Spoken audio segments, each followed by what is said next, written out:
आज हम चर्चा करेंगे कि भाजपा लगातार देश में होने वाले चुनाव के बाद लगातार उपचुनाव भी जीत रही है और इस जीत के साथ आती है जिम्मेवारियां। क्या भाजपा नेतृत्व इस जिम्मेवारी को सही ढंग से निभा रही है या नहीं? नमस्कार, मैं अमित कुमार एक बार पुनः स्वागत है आपका कीर्तिमान भारत न्यूज में।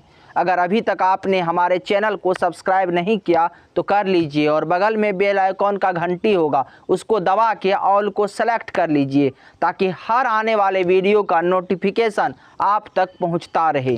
स्वामी विवेकानंद कहते थे कि तुम विचारों की बाढ़ ला दो, बाकी सब प्रकृति खुद संभाल लेगी। ठीक इसी प्रकार से भाजपा ने विचारों की एक बाढ़ लाई, जिसको आप हिंदुत्व कह सकते हैं, जिसको आप राष्ट्रवाद कह सकते हैं या जिसको आप हिंदुत्व राष्ट्रवाद का विचार भी कह सकते हैं। और इन विचारों के कारण चाहे वो देश में विधानसभा का चुनाव हो या लोकसभा का चुनाव हो, हर प्रकार के चुनाव में इस देश के जनता ने भाजपा को सर आँखों पे चढ़ाया बिठाया और भाजपा एक के बाद एक जीत की सीढ़ी चढ़ती गई। लेकिन यहाँ भी एक प्रश्न खड़ा होता है कि क्या ये स्टारडम, ये जीत सदा बनी रहेगी? एक जमाना याद कीजिए जब कांग्रेस के लोकसभा में 300 से अधिक सीटें हुआ करती थी, जब कई राज्यों में उनकी सरकार हुआ करती थी। लेकिन आज कांग्रेस कहाँ चली गई है? मुश्किल से 2 राज्यों में उनकी सरकारें हैं और लोकसभा के सीटें में आज वो शतक से भी नीचे हैं। लेकिन स्टारडम इस सदा नहीं रहती। इसका एक उदाहरण आप बॉलीवुड से भी ले सकते हैं। एक ज़माना ऐसा था कि राजेश खन्ना की आने वाली हर फिल्म हिट होती थी, लगातार वो हिट फिल्में देती थी। लेकिन एक कुछ समय अंतराल के बाद राजेश खन्ना का वो स्टारडम भी समाप्त हो गया। ठीक इसी प्रकार से हमेशा स्टारडम जीत की जो ये सीढ़ी है, ना तो भाजपा चढ़ेगी और ना ही हमेशा ये सिलसिला लगा रहेगा। अगर ये सिलसिला को लगातार भाजपा बनाए रखना चाहती है तो उनको ज़रूरी मुद्दों पर ध्यान देना होगा। उनको इस बात का ख्याल रखना होगा कि इस देश की मूलभूत समस्या क्या है। क्या इस देश के लोगों की समस्या को दूर करने के लिए जो योजना बन रहे हैं वो देश के निचले पायदान के लोगों तक क्या वो योजना पहुंच रही है? क्या वो योजना युवाओं को रोजगार देने में सक्षम हो पा रही है?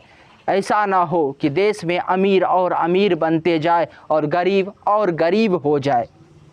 जरा सोचिए, इस बात पे विचार कीजिए कि देश में किस प्रकार से अमीर और अमीर बनते जा रहे हैं और गरीब होते जा रहे हैं। आप विकास कर रहे हैं, विकास का जो आपने राष्ट्रवाद मॉडल या हिंदुत्व मॉडल अपनाया, इसको देश के बहुसंख्यक आबादी ने स्वीकार किया और ये सही भी है। या यूँ कहे कि आपने विकास का जो भारतीय संस्कृति का एक मॉडल अपनाया, ये भी सही है और देश के लोगों ने इसको स्वीकार भी किया। लेकिन इस विकास के मॉडल के साथ साथ, इस तरक्की के साथ साथ लोगों के पेट में अन्न जाए, लोगों की मूलभूत आवश्यकता पूरा हो, युवाओं को रोजगार मिले, ये भी आवश्यकता है। उदाहरण के लिए आप सोचिए, युवाओं के हाथ में तो आपने विकास के नाम पर मोबाइल थमा दिया, लेकिन उस मोबाइल को रिचार्ज करने के लिए जो पैसे चाहिए, जो उसके प्लान उसमें रिचार्ज करने के लिए पैसे चाहिए, वो पैसे कहाँ से आएंगे जब तक युवाओं के पास रोजगार नहीं रहेगा? याद रखिएगा, अगर आप इस भारतवर्ष को शरीर समझते हैं तो इस शरीर का रीढ़ का हड्डी युवा है। अगर रीढ़ के हड्डी ठीक से काम ना करे तो संपूर्ण शरीर काम करना बंद कर देता है। आप जो CBI और ED इनकम टैक्स का रेड करवा रहे हैं वो बहुत हद तक सही है और देश के जनता इसको स्वीकार कर रही है और देश के जनता इस कार्य के लिए मोदी सरकार की प्रशंसा भी कर रही है। लेकिन ये आवश्यकता है कि इसको आप और अधिक तेज करें और अधिक जो धन कुबेर देश के धन को छुपाए बैठे हैं, जिनके पास काला धन है, उनके ऊपर कार्रवाई हो, उनके ऊपर CBI इनकम टैक्स का रेड पड़े ताकि देश के जनता के आगे सच्चाई आए, देश के जनता सच्चाई से रूबरू हो सके और देश के पैसा देश के जनता के विकास में लगे। लेकिन आपको ये भी याद रखना होगा कि ये जो CBI और इनकम टैक्स की रेड है, ये भाजपा के समर्थित लोगों को इससे बख्शा ना जाए। इसकी गाड़ी जब भाजपा के नेता कि घर तक पहुँचे सीबीआई की गाड़ी तो उसको ना रोका जाए। और आपको ये भी याद रखना पड़ेगा कि अगर आप सही मायनों में सबों को एक साथ देख के और इस प्रकार से आप हर प्रकार के कार्य करेंगे, रेड करेंगे सीबीआई का या इनकम टैक्स का, तो देश के लोग आपके साथ हो।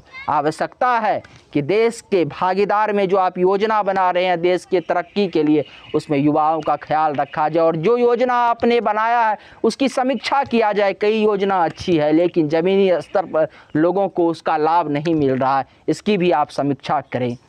और अगर आप इस प्रकार से काम करेंगे तो इसी प्रकार से आपको देश अपनी सर आँखों पे बैठाएगा और आपके सूर्य का कभी अंत नहीं होगा, आपकी जीत का सूर्य कभी अस्त नहीं होगा।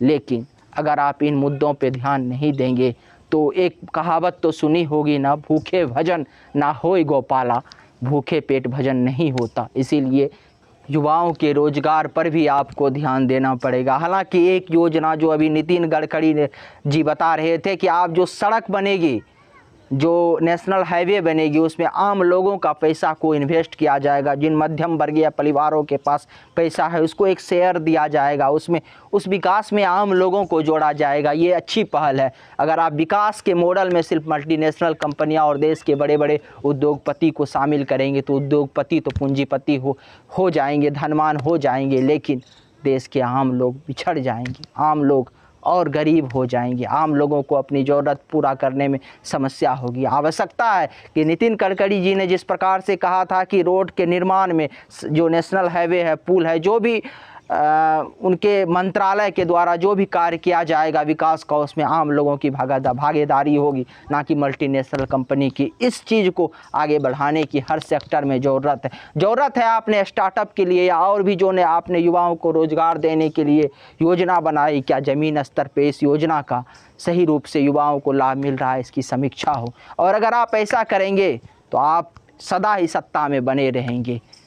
और अगर आपको हमारी ये जानकारी अच्छी लगी तो आप हमारे वीडियो को अधिक से अधिक शेयर करें और चैनल को सब्सक्राइब कर लें और बेल आइकन को दबा के ऑल को सेलेक्ट कर लें ताकि हमारे आने वाले हर वीडियो का नोटिफिकेशन आप तक पहुंचता रहे। नमस्कार।